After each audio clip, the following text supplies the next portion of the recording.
they can't know where he's going.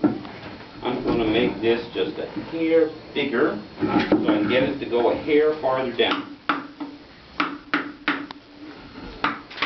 Now, when I build containers, I usually build them out of iron because the wood does not like this. It does not like being hammered on and hammered off.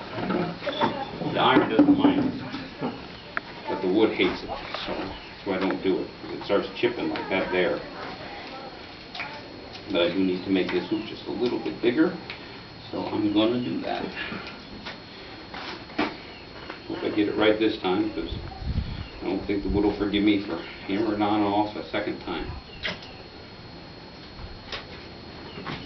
Anyway, the things you see around the shop are what I make and what I repair for the neighbors. It's a trade that's been around for thousands of years called coopering, from the Latin word coupa, means container. Quite literally a containerer, a container maker.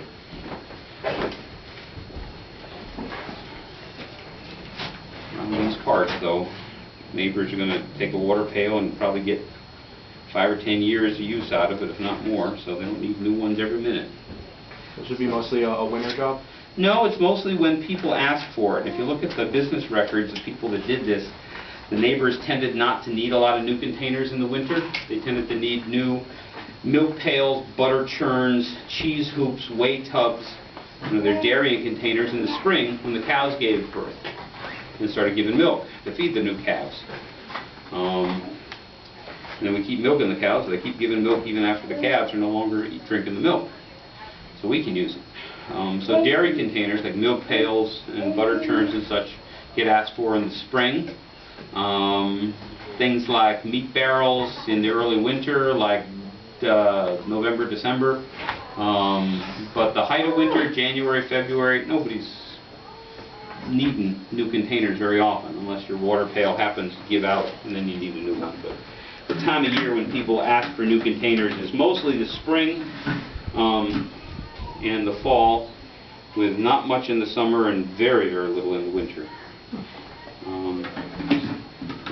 I reckon it'd be a little simpler for me if the neighbors needed things when I was least busy, but that ain't the case, so we're going to do it.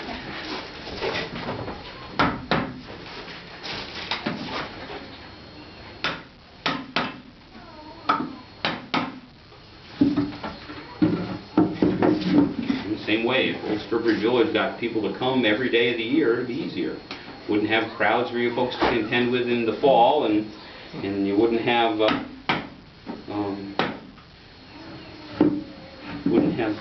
the uncomfortableness sometimes of being alone in a place in January. The same number of people every month. But that ain't the way that things work, so you deal with what you deal with. If I was making things that ship off to a distant market, speculating, sir, just making things to ship off, then I reckon the most of the time I'd be doing it was the winter. But since that's not how I'm working, since I'm making them for the neighbors as they ask for them, what's called bespoke work, each pail is spoken for. It's already sold before I've made it.